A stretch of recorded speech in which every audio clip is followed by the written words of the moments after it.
Welcome back to another edition of Jim Plays Old Games and Talks About Them. And this is definitely an old one. This is the Resident Evil 3 remake, which came out a few years ago.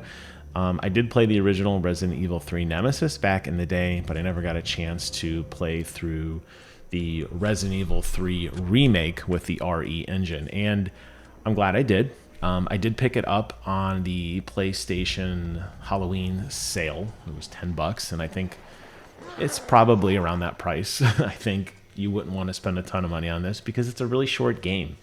And it's definitely the weakest of the mainline Resident Evil games, with the exception of 6. We don't really talk about 6, do we? But I think ultimately it suffers because there's just a lot of room where more could have been added. And for whatever reason, the game just didn't take that route. This is very early on in the game. Nemesis, I don't even remember if Nemesis has been introduced yet. I don't think so, but he's going to be chasing you out throughout a lot of the game. You're going to have multiple iterations of the Nemesis boss fight, and we'll talk about that more in a minute. Here we're just kind of exploring what happened to Raccoon City. As you can see, obviously, this is the aftermath of death and decay and zombies running around and cars on fire and that sort of thing. But in a situation like this where you would have thought that maybe you could go and explore more of the city, they didn't really add that. They didn't add a lot of stuff at all, actually. What they basically did was took stuff away from the original, and that was very frustrating, and I was wanting more from this game, and I didn't get it. As a matter of fact, there's a lot of places where you're like, oh, that would be really cool if you could go here, or thinking like, wow, this would be a really neat thing if this map looped around this way, and it doesn't. Unfortunately, what you end up having is a lot of very roped off areas that look like they're fun to explore, but they're not. And while there is some minor puzzle solving to this game and some loop back will be required, it really feels kind of artificial. In later levels, when you're trying to do something, there might only be 3 floors, like when you're exploring later on with one of the other characters, Carlos. When you're exploring the police station, it's a very, very small area. There's 3 levels to explore. They're almost completely roped off. You need to go from the first floor to the third floor to the second floor to the third floor to the first floor to the second floor in order to uncover everything, because it's all like, get this item to open this door, open that door. Oh, well, that opens another door back on the other floor. So it's a lot of recycling in what you do in the level design, where you're constantly going back over and over and over again. This very kind of annoying process where they took a level and they did a very, very light Metroidvania feel to it, but it feels very artificial. That was very frustrating. The story itself was great. The idea of Nemesis, this giant villain who seemingly can't die, chasing you throughout this game as you're constantly scavenging for ammo and fighting off other zombies while you're being chased by Nemesis, was a really fun touch. I love the aesthetic of this game. I think the RE engine is one of the most beautiful engines in the planet. The lighting, the everything about it, it felt very natural and real. The graphics are great. The attention to detail and everything, like when you're looking in the storefronts or when you're going through some of these later levels, like the lab, for example, and you're seeing all the stuff in the background. Like, they did a really good job with that. And because the game features a lot of custom animation where it zooms in on something when you're like unlocking a bolt or using a bolt cutters on a chain, or when you're using a key in a door, those are all like custom animations. You don't see your character just do that generic where they stick their hand out and interact with something. It does feel good, and the attention to detail is definitely noticed there. A lot of items are encouraged to actually go into your inventory and to look through and to kind of see what they do. Sometimes there's hidden information on them or things that will lead to better utilization of them or whatever, which is fun. I think you'll actually see that here in just a second with this fancy box. And I like that. Even here on the workbench, you could see all the little bottles and everything strewn about around the countertop. Those are all unique assets. They don't appear again elsewhere in the game, which is really cool. So like I said, the RE engine just really shines in this situation. And I think for the visuals alone, you could just say this is just a great spectacle of a game and a lot of fun. Sound design, phenomenal as well. The moaning and groaning of zombies, the light piano tings that go off in the background. Obviously, the music flares up during some of the more intense boss fights. But they did a really good job of setting a very dark and horrifying ambiance.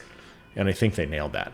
So throughout all the places you're going to explore, which unfortunately aren't that many, going back again to the lack of gameplay and length of the game, they're all beautifully realized, and you really feel like you're in a town, or you really feel like you're in the hospital, or wherever you happen to be, and I love that. As far as the story goes, Jill's being chased, doesn't know why. She kind of stumbles into what the plot of this game is about. For looking at other Resident Evil games where, maybe the goal is just to survive, which I guess you could argue here the goal just being to survive.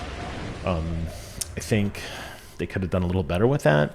And again, going back to kind of the lack of story in the original Resident Evil 3 Nemesis, I was kind of hopeful that maybe here they would have taken a chance to kind of update it a little bit, but they didn't. They played it largely safe, and as I said, there was stuff they did take out, which was a little frustrating.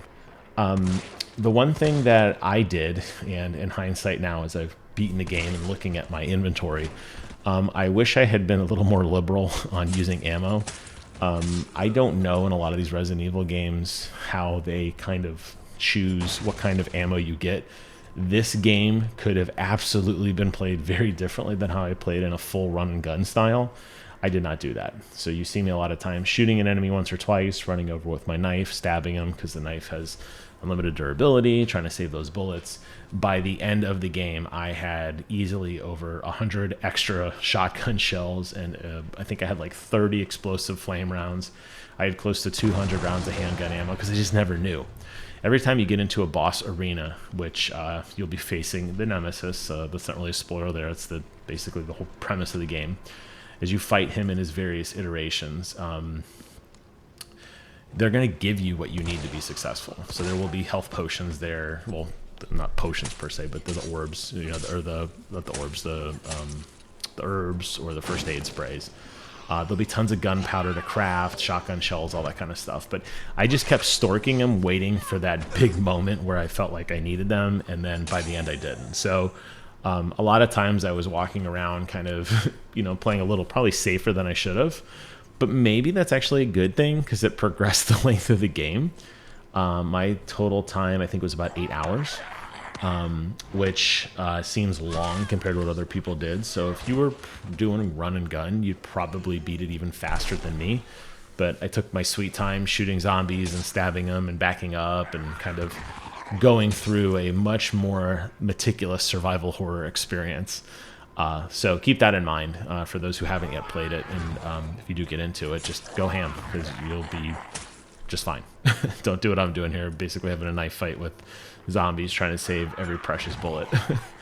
In a lot of instances, because of the constant looping back, by the way, you'll find that there's actually a lot of instances where not killing zombies is not the best way to do things because you have to run through the same room 3 or 4 times.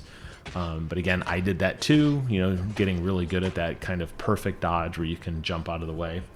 I know there's people who've done gameplay where they're like beating the game essentially without any weapons at all. I'm sure you could just, go full knife mode. That's pretty hardcore. I definitely wish, like I said, I had been a little more liberal in my use of stuff, but that's okay. Lesson learned. When you beat the game, you do get this kind of bonus store where you can go back and buy items, like based on how good your playthrough was, to get things that have like guns with infinite ammo or different costumes or different fun weapons. I didn't play through that. I felt like for me once was enough. This game does have that kind of trademark Resident Evil, puzzle solving where there's just a labyrinth of things and people do odd things for the sake of game's sake. So it kind of juggles between just totally unrealistic, nonsensical and grounded in reality. But it's got that nice Resident Evil quirk to it that I loved and that charm to it. And I could absolutely see that despite the short runtime of this game, it was made with that kind of traditional Capcom love and attention that I think a lot of people expected. So I definitely was enjoying my gameplay from that perspective.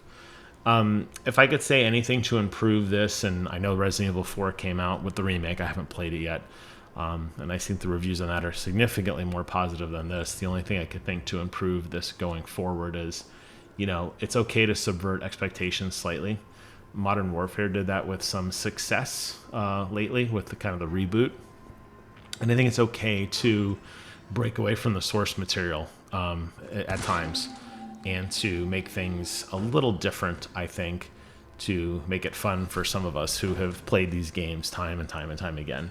I fully expect that they'll continue down the kind of remastered edition of Resident Evil as time goes on, and I fully expect that we'll get, more goodness. I'm curious to see, based on what they did with Resident Evil 4, how they would treat 5. I guess it'll remain to be seen, but if you're looking for something fun to play, this game is on sale. It's usually a pretty deep discount. I don't know if it's as cheap as 10 normally, but it's fun. I don't think you necessarily have to know anything about the other Resident Evils to play this, although it definitely would help in terms of, getting some ancillary information. And I think some of the characters and some of the things that are referenced will be good, but it isn't an absolute must. But it was fun to explore with Jill and Carlos and walk them through what was a pretty long few nights for them. So that wraps up my thoughts on Resident Evil 3.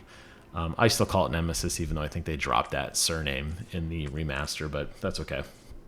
Thank you guys so much for watching. Take care of yourselves, and until next time, I will see you guys on the other side.